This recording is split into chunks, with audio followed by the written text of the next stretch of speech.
Esse caso aqui aconteceu no Brasil, numa cidade do Rio Grande do Sul, no ano de 2022. Vocês vão ver que é um caso extremamente perturbador e nós temos ali as últimas imagens do que aconteceu na casa desse casal. Fala pessoal, Carol na área, trazendo mais um vídeo aqui no canal. Todas as semanas eu trago esse tipo de conteúdo para vocês, casos criminais. Então, se você gosta, se inscreve no canal, deixa um like nesse vídeo, deixa um comentário e não esquece de ativar o sininho de notificações. Bora pro vídeo!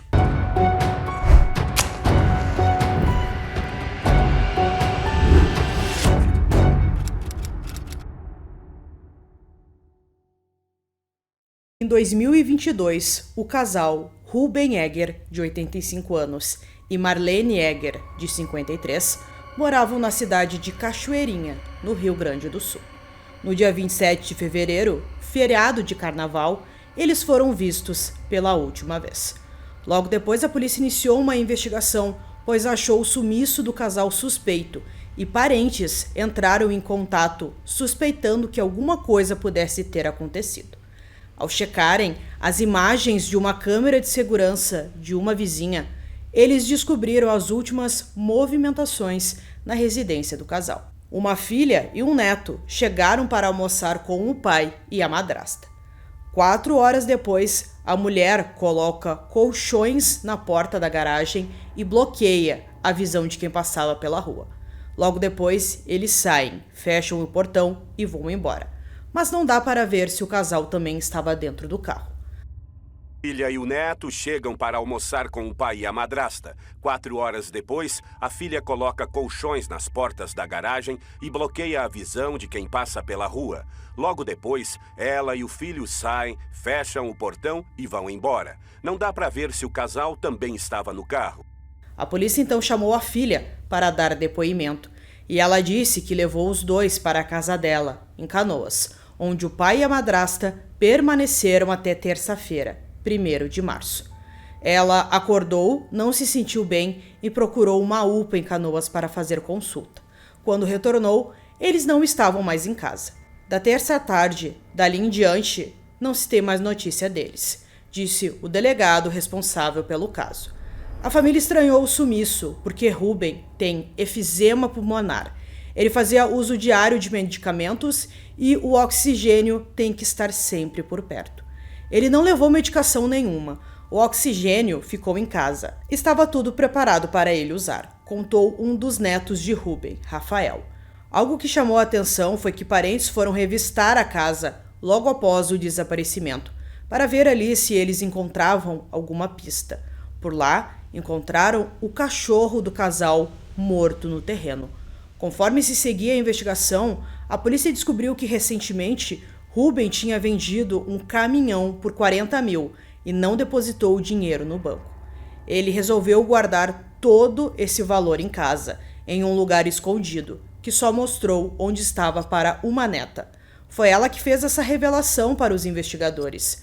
Os policiais então procuraram o dinheiro em tal lugar e ele estava lá, exatamente no lugar onde a jovem disse que estava. Depois de 2 semanas, a polícia mudou a linha de investigação e não tratava mais o caso como um desaparecimento. A possibilidade de que haja algum crime aumenta. Digo porque a gente já fez várias diligências. Não houve movimentação bancária na conta deles, não pegaram nenhum carro de aplicativo. A gente deduz pela limitação física do seu Ruben em razão do efizema pulmonar, que fica difícil para ele ficar tanto tempo afastado dos medicamentos, que ele fazia o uso sem que fizesse um saque de dinheiro, comprasse os remédios.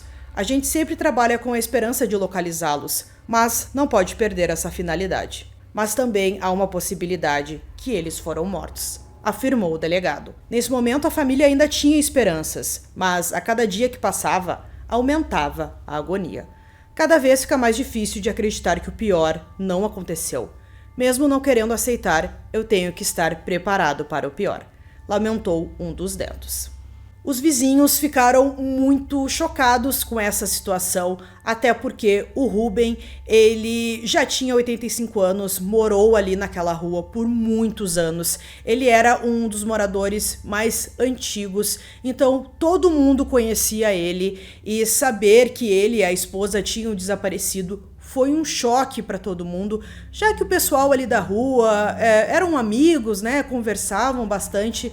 Então, eles estavam com medo do que pudesse ter acontecido com o casal. Em 6 de junho daquele ano, 2 pessoas foram presas preventivamente, sendo elas Cláudia de Almeida Egger, filha de Ruben, e o neto, Andrew Egger Ribas.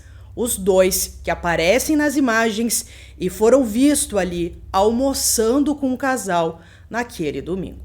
Eles deveriam ser indiciados por duplo homicídio qualificado em razão de motivo fútil e ocultação de cadáver. Os presos foram ouvidos em uma delegacia após o exame do corpo de delito. Em depoimentos anteriores, ambos negaram a autoria do crime. A Polícia Civil pediu a prisão dos suspeitos ao judiciário após a perícia apontar que o sangue encontrado nas paredes da casa dos fundos onde o casal morava era de Ruben. A investigação acredita que o idoso e a esposa tenham sido mortos no local. Depois do crime, os corpos foram levados embora de carro. A defesa da suspeita afirma que o sangue encontrado pode ser de outra ocasião e que não foram localizadas manchas de sangue no veículo nem na casa da mulher. De acordo com a polícia, uma semana antes, o neto aplicou películas nos vidros do carro. Foram encontrados vídeos de lugares ermos nos celulares dos 2 suspeitos, o que indicava a premeditação do crime. Nesse momento, a investigação ainda buscava saber a atuação de cada um no crime. A motivação seria vingança, uma vez que a filha já tinha relação conflituosa com o pai e, há alguns anos atrás, teria simulado o próprio sequestro para extorquir o pai, o que havia piorado a relação familiar. Depois disso, o pai teria ficado contra ela. A família começou a suspeitar da presença da Cláudia naquele dia na casa do pai, porque eles não tinham uma boa relação. Eles não almoçavam juntos, ela nunca ia visitá-lo, então aquilo pareceu muito suspeito. Por que ela apareceu justamente naquele dia e logo depois os 2 desapareceram? O Instituto Geral de Perícias afirmou que em março daquele ano, peritos criminais realizaram a coleta de 23 vestígios nas 2 casas e na área externa do terreno onde vivia o casal. O sangue encontrado pertence a Ruben, segundo o órgão. Além disso, uma camiseta infantil que estava na área de serviço, anexa à casa dos fundos, também continha sangue. O veículo da filha de Ruben também foi periciado, mas não foram encontrados vestígios de sangue humano. Perto do julgamento marcado para o fim de 2024, Andrew, de 30 anos, revelou detalhes de como aconteceu o crime. Segundo ele, se sentiu pressionado pela mãe para participar do crime que ela já vinha planejando. Ele teria prestado apoio moral, físico e logístico à mãe. Andrew foi diagnosticado com esquizofrenia após ser preso e permaneceu internado no Instituto Psiquiátrico Forense em Porto Alegre. Ele contou que naquele almoço de domingo, uma substância, que ele não soube dizer qual, foi misturada na comida de Ruben e Marlene, e logo depois eles adormeceram. Andrew avisou a mãe que achou estranho o que estava acontecendo e ela teria lhe dito que eles nunca mais acordariam, dando a entender que já estavam mortos. Logo em seguida, Cláudia estacionou o carro de ré na porta da garagem e um colchão foi utilizado para criar um tapume, impedindo que algo fosse visto da rua.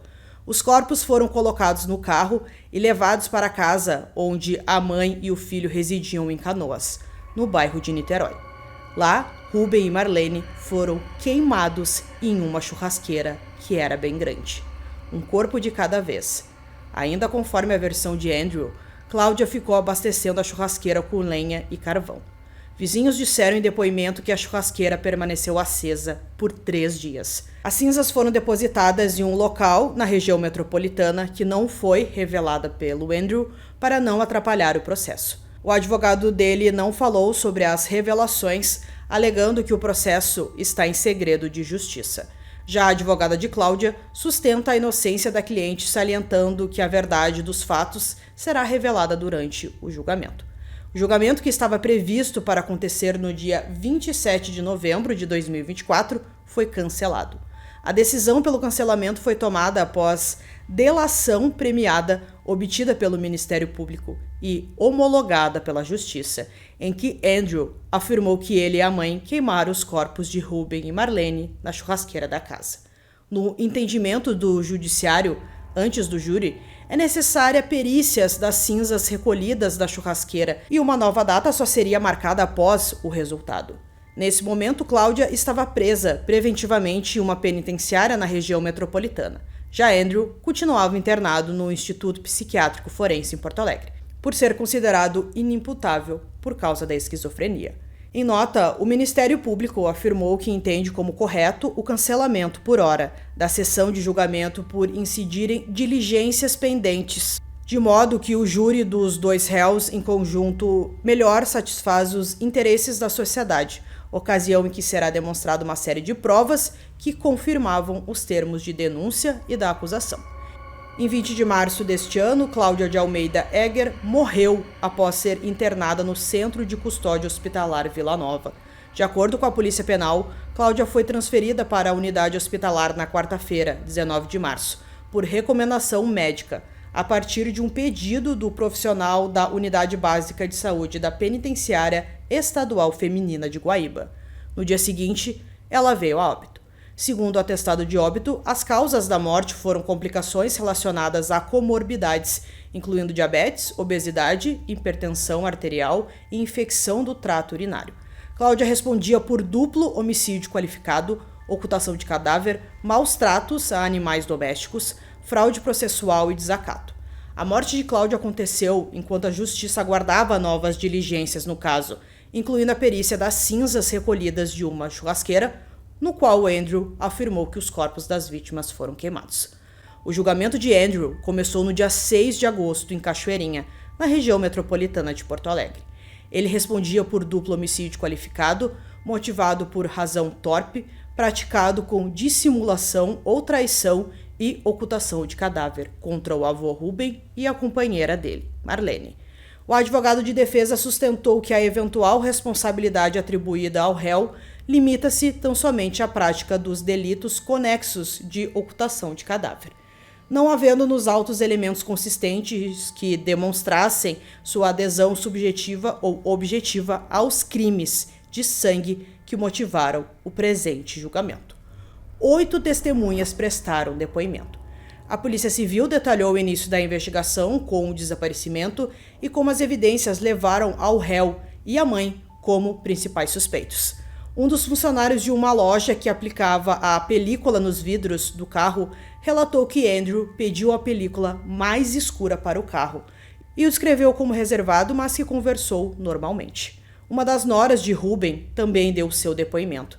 Segundo ela, que é casada com o filho da vítima há mais de 35 anos, diz que foi a primeira a estranhar o sumiço. Afirmou não ter dúvidas sobre a culpa do réu e da mãe. Marlene tinha 2 filhos e os 2 prestaram depoimentos. O primeiro falou sobre a relação afetiva com a mãe e o Ruben e sobre a saúde frágil do idoso. Diz que esteve na casa das vítimas na véspera do crime. Já o segundo falou sobre o contato que tentou com a mãe e com o Ruben sem sucesso. Uma das últimas testemunhas foi a psicóloga do Instituto Psiquiátrico Forense, que acompanhou o réu durante um ano. Ela disse que ele sempre negou o envolvimento e que sua cognição estava preservada, diferente dos demais internos. Outro a prestar depoimento foi o motorista, que entregava com frequência oxigênio para Ruben. Ele também desconfiou quando o idoso não entrou mais em contato. Alguns vizinhos também deram seus depoimentos. No julgamento, Andrew foi interrogado. O acusado contou que no dia do crime, ele e a mãe foram visitar Ruben e Marlene em um encontro que parecia rotineiro. Até então, ele não tinha desconfiado de nada. Após o almoço, enquanto assistiam televisão, percebeu que os 2 haviam adormecido no sofá. Ao comentar com a mãe, ela teria dito que eles não iriam mais acordar. Andrew suspeita que ela tenha administrado alguma substância ao casal, mas afirma que não presenciou nada. Segundo ele, os corpos foram colocados no carro e levados para a casa onde moravam, sem que ele verificasse se ainda estavam vivos. As cinzas, conforme relatou, foram guardadas em uma caixa e descartadas em outro local. A acusação questionou a formação dele em engenharia química nos Estados Unidos, sugerindo que ele poderia ter usado esse conhecimento no crime. Andrew negou qualquer uso técnico e disse que só conseguiu relatar os fatos ao Ministério Público após passar por tratamento no Instituto Psiquiátrico Forense. Ele afirmou que vivia sob influência da mãe. O promotor contestou a ideia de que Andrew não pudesse ser responsabilizado pelos crimes. Segundo ele, o réu tinha plena consciência do que estava fazendo e agiu de forma deliberada e planejada, em parceria com a mãe, não sendo obrigado a fazer isso. Como evidência, o promotor destacou que Andrew foi sozinho aplicar a película no carro dias antes do crime, escolhendo a versão mais escura. Também apresentou notas fiscais que mostravam compras de itens como luvas e fita crepe, feitas por ele e pela mãe em uma loja, pouco antes do ocorrido. Outro ponto levantado foi o histórico do réu nos Estados Unidos, onde estudou por 2 anos.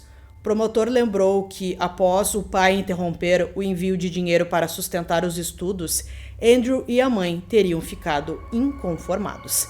Em 2016, o réu teria invadido a empresa do pai em Porto Alegre, armado com uma faca e feito funcionários reféns. O promotor também mencionou que Andrew responde por maus tratos a animais, citando o caso da cachorrinha das vítimas, que foi encontrada dentro de uma caixa de gordura na casa onde o crime ocorreu. O advogado de defesa ressaltou que o réu decidiu colaborar com as investigações por iniciativa própria, mesmo que tardiamente. Segundo ele, essa atitude foi fundamental para que o caso fosse compreendido. O defensor reconheceu que Andrew participou da ocultação dos corpos, mas negou que tenha cometido os homicídios.